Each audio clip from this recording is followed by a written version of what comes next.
बस आता बस बस बस आता पुढचं काय आता कीर्ती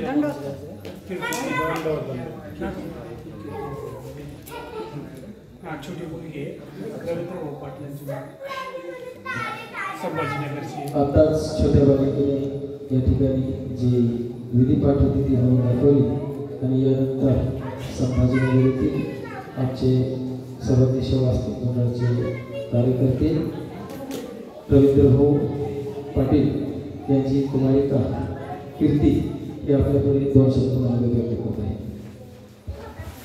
सर्वांना माझा दंडवत प्रणाम. माझे नाव कीर्ती आहे. मी 3री कक्षात शिकते. मी आज तुम्हाला भांडारेकरांची एक लीला सांगणार आहे. स्वामी भांडाऱ्या गावात जातात आणि स्वामी भांडारेकरांच्या घरी जातात आणि भांडारेकरांच्या पत्नीला आवाज देतात आणि भांडारेकरांची पत्नी स्वामींना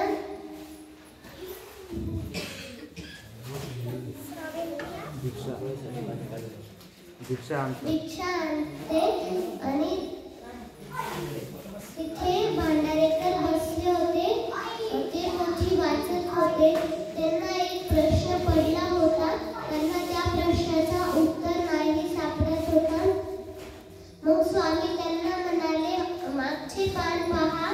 त्यांनी मागचे पान पाहिले तर त्यांना त्या प्रश्नाचा उत्तर सापडला आणि स्वामी निघाले. तेव्हा भांडारेकर विचार करू लागले की माझ्या मनातलं यांनी कसे ओळखले. मग भांडारेकर पण स्वामींच्या मागे निघतात. तेव्हा भांडारेकरांची पत्नी म्हणतात, आंघोळीला पाणी केले आहे, आंघोळ करून घ्या. मग भांडारेकर म्हणतात, मी आता तुमचा होतो, आता त्यांचा आहे, त्यांच्याकडे चाललो. मग स्वामी एक तळ्याजवळ जातात आणि एक दगडावर आपलं भोजन करतात आणि भांडारेकर ते स्वामींनी भोजन केलं होतं ते कर्ण तिथं पडले होते ते प्रसाद म्हणून खातात आणि स्वामी एका झाडाखाली बसत होते. तेव्हा भांडारेकर गेले आणि त्यांनी त्यांची धोती फाडली आणि तिथे टाकली. स्वामी त्यांच्यावर बसले आणि स्वामी निघाले.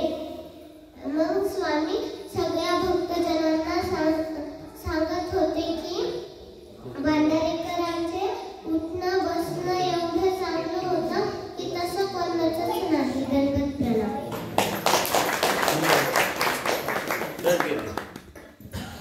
वा, एकदम छान. या छोट्याशा बालिकेवर झालेले संस्कार एक वेळ संभाजीनगर येथील सत्संगानिमित्त आम्ही गेलो असताना पहिल्याच भेटीमध्ये या बालिकेने तिला एक परमेश्वराच्या कडेने वेद लागला आणि बोधची पायरी सुरुवात हरकत नाही. ही किती नाही 3ऱ्या वर्गात असणारी बालिका तिने गुरुमंत्र उपदेश आपल्या भाईदेवी बाबाकडून घेतला आणि ती भंडारीकरांच्या देवेपर्यंत गेली. भंडारीकरांची आज जी लीळा त्यांनी सांगितली तिच्या शब्दामध्ये ते तिच्या जीवनामध्ये नक्की उतरणार. यानंतर आमच्या सर्वज्ञेश्वर वास्तू महिला मंडळाचे सदस्य परमार्थ सेविका सौभाग्यवती पूजाताई आणि निखाडे हे आज आपल्यापुढे आपले मनोगत व्यक्त करण्यासाठी येत आहेत. मी त्यांना विनंती करतो आपण आपले मनोगत व्यक्त करा.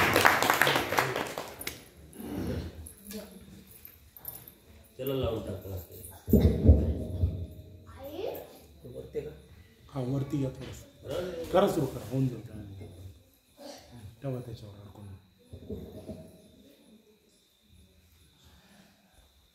सर्वज्ञ श्री चक्रधर स्वामी की जय. आलेले सर्व नामधारक उपदेशी साधू संत तपस्विनी यांचे सर्वज्ञ सेवक पंचकृष्ण पंचवर्ष तपस्पुरी नामस्मरण या आचरण सोहळ्यानिमित्त आज आम्ही येथे आलो.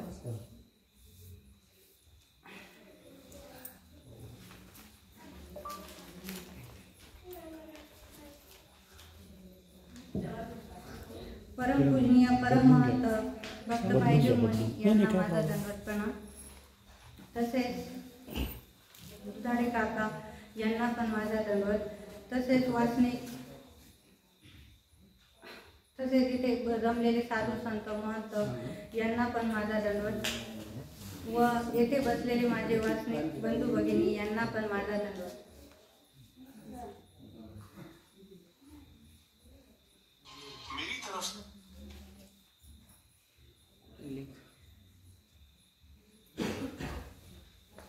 माझा विषय आहे स्मृतीस्थळ. ते आज मी थोडक्या मोठ्या शब्दात तुमच्या पुढे मांडते.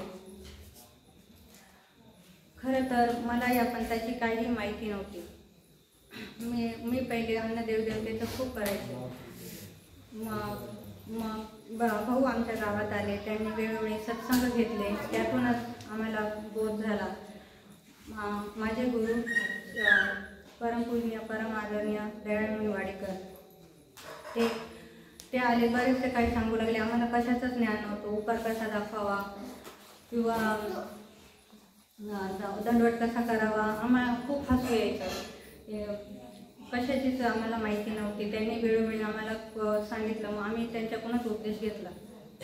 काही दिवसांनी भाऊ पण यायला लागले. त्यांनी पण आम्हाला माझ्या गुरुने आम्हाला फक्त उपदेश दिला. मात्र धर्माचं काही माहिती नव्हती. मग त्यांनी सूत्रपाठ हे ते सगळं विषय म्हणजे असं एकदम मोकळ्या प्रकरणात सांगितलं. त्यामुळे आमच्या लवकर लक्षात आलं. मग आम्ही सूत्रपाठ लीळा असे बरंच वाचायला लागलो. त्यातूनच मग आम्हाला सगळं समजायला लागलं. आज मी इथे उभी आहे ती केवळ भाऊमुळेच आम्हाला बळ आलं. आम्हाला बोलण्याची इथे खरं तर आमची पात्रता नसतानाही तुम्ही ते आम्हाला बोलण्यायोग्य केलं. त्यांच्या अध्यक्षतेखाली त्यांनीच पाठवलेल्या मनीषाताई या आमच्या गावात आल्या. त्यांनी आत्ताच 10 दिवसाचं सत्र घेतलं. त्यात 22 लीळा घेतल्या व 6 स्मृती घेतल्या. मग त्यांनी सांगितलं का याचा पेपर पण घ्यायचा आहे. मग पेपर पण घेतला व त्यात आम्ही बऱ्याचशा महिला चांगल्या मार्काने पास पण झालो. त्यामुळे खरं तर आमची ती मनाची परीक्षा होती. आम्ही तेवढं ऐकलेलंच काहीच म्हणायची तयारी नव्हती. बसलो तर खरं पहिल्यांदा पण काय द्यावं तेच कळत नव्हतं. जेवढं येईल तेवढं मनाने ऐकलेलं निरूपण. कारण दिवसभरात शेतात काम करायचं होतं आणि संध्याकाळी पेपर द्यायचा होता. जेवढं आलं तेवढं मनाने लिहून टाकलं. कुणाचं न पाहता कुणाला न विचारता जेवढं मनात होतं तेवढंच लिहिलं.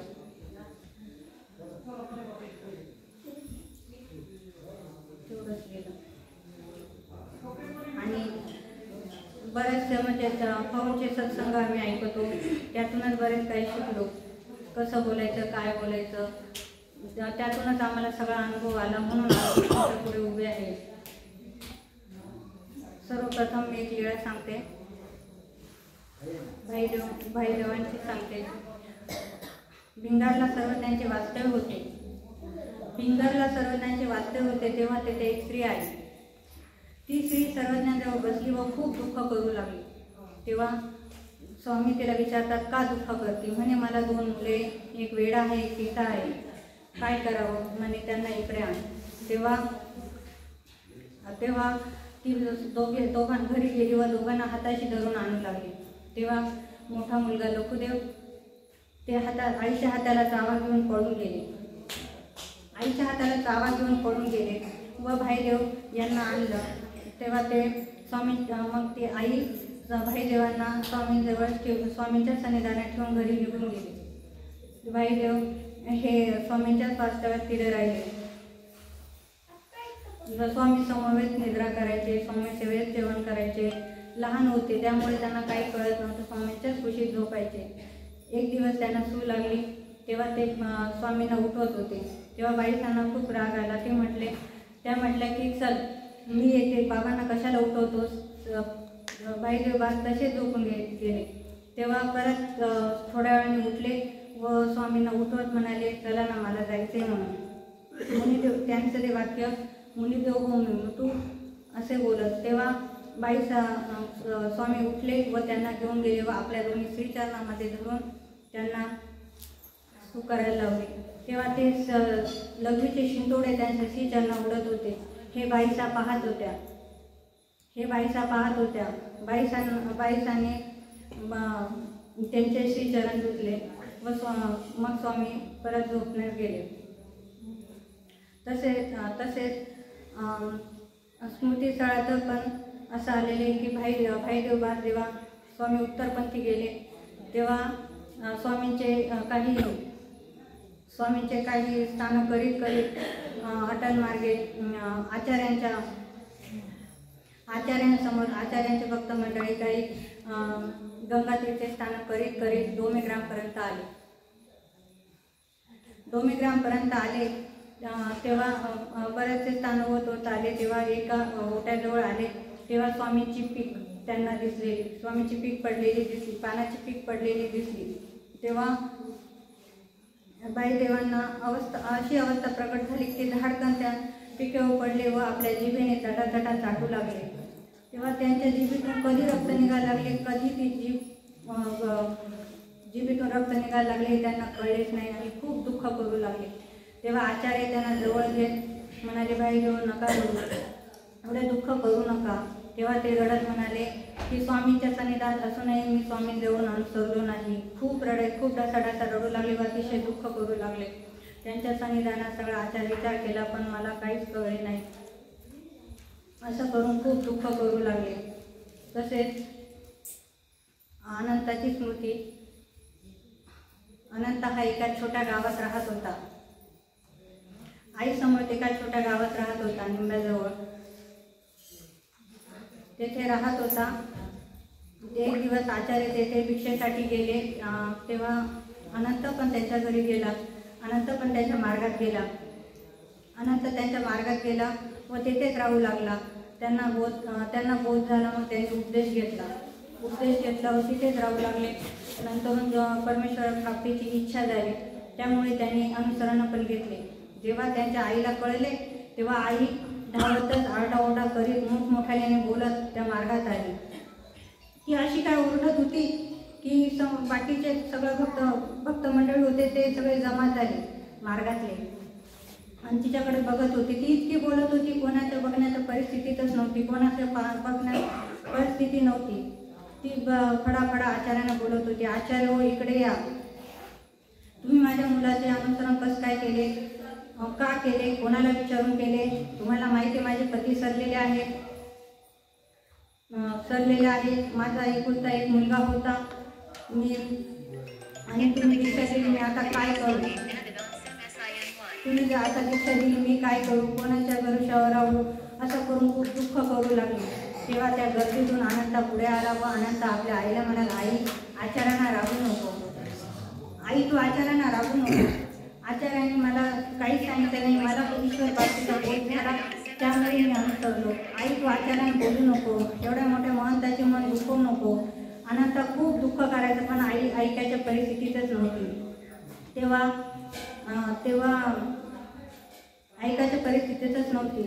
तेव्हा अनंताचा हात ओढून आई आचार्यांजवळ आणले व म्हणाले, जर तुम्ही अनंताला माझ्याबरोबर पाठवले नाही तर तिने कमरेला गुंडाळून एक विषाची बाटली आणली होती, तुमच्या नावाने पिऊन इथेच मरून जाईल. तेव्हा आचार्यांनी खाली मान घातली व अनंताला म्हटले, जा अनंता, जा बाळ जा. तेव्हा अनंत निराश होऊन जड पावलांनी परत आईबरोबर निघाला. तो इतका दुःखीत अंतकरणाने निघाला होता की त्याला जाता जाता ताप आला. घरी गेला, अंथरूण घातले. आई त्याला जेवायला उठत होते, जेवायला उठाना, काहीच करेना. सारखा इतका ताप आला होता त्याला, सारखा चक्रधर असेच बोलत होता. आई सारखी त्याला माझे जेवण कर, पाणी पे, तो कोणत्याच मनस्थितीत नव्हता. ताप हळूहळू वाढत चालला होता. अनंताचे अंतकरण खूप ओळख चालले होते. अंतर्ज्वर आल्यामुळे तो अत्यंत शेवटचीच घटिका आली होती. तेव्हा आई दुःखद अंतकरणाने त्याच्याजवळ बसली व म्हणाली, अनंता बरा होशील का रे? ठीक होशील का रे? तेव्हा अनंत म्हणाले, हो आई, मी ठीक होईल.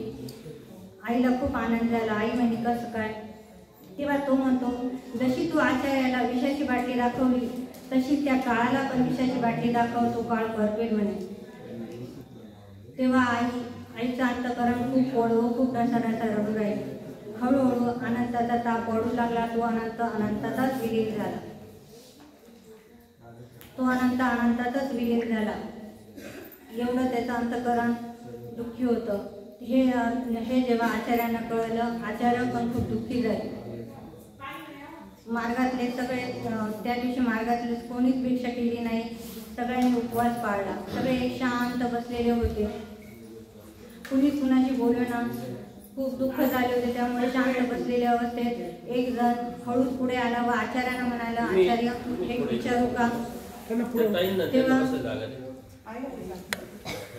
आचार्य एक विचारू का? अनंत असा त्याला अनुसरण पूर्ण सिद्धीच न्यायचं होतं. अशाच परिस्थितीत तो अर्धवट परिस्थितीत मरण पावला. मग त्याचं अनुसरण सिद्धीत जाईल का? तेव्हा आचार्य त्यांना म्हणाले, हो, त्याचं अनुसरण सिद्धीत जाईल व त्याला देहविद्या प्राप्त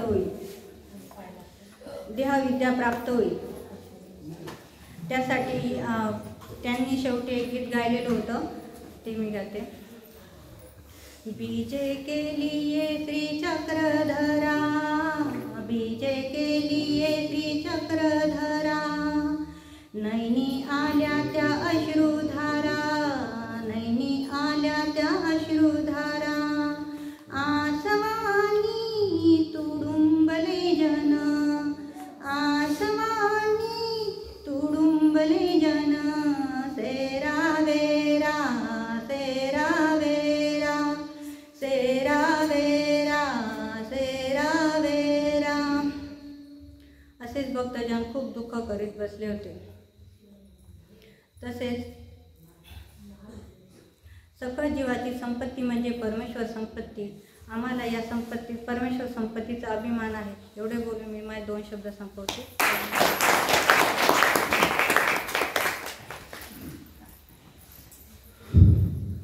आताच ताईने जे विचार मांडले, अगदी परमेश्वराच्या सान्निध्यात असताना आणि नसताना कसा धर्म पाळायचा, भाईदेवाचे विचार स्मृतीस्थळाला हात घातला त्यांनी आणि मन कसं सैरावरात पडते याबद्दलही त्यांनी आपल्याला थोडक्यात भजनामधून गायन करून दाखवलं.